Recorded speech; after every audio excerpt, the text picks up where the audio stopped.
ভরো ভরো, মাতিয়া ছুটিয়া চলে ধারা খরতর, মহাবেগে কলকল কোলাহল ওঠে, ঘোলা জলে পাকগুলি ঘুরে ঘুরে ছোটে, দুই কূলে বনে বনে পড়ে যায় সারা, বর্ষার উৎসবে জেগে ওঠে পাড়া।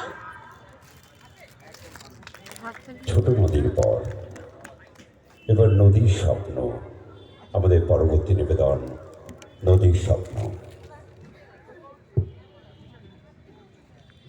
কোথায় চলেছ? এদিকে এসো না, দুটো কথা শোনো দিকি। এই নাও এই চকচকে ছোট নতুন রূপোর সিকি, ছোকালুর কাছে দুটো আইনি আছে, তোমায় দিচ্ছি তাও। আমাদের যদি তোমার সঙ্গে নৌকায় তুলে নাও, নৌকা তোমার ঘাটে বাঁধা আছে, যাবে কি অনেক দূরে, পায়ে পড়ি মাঝি সাথে নিয়ে চলো মোরে আর ছোকালুরে।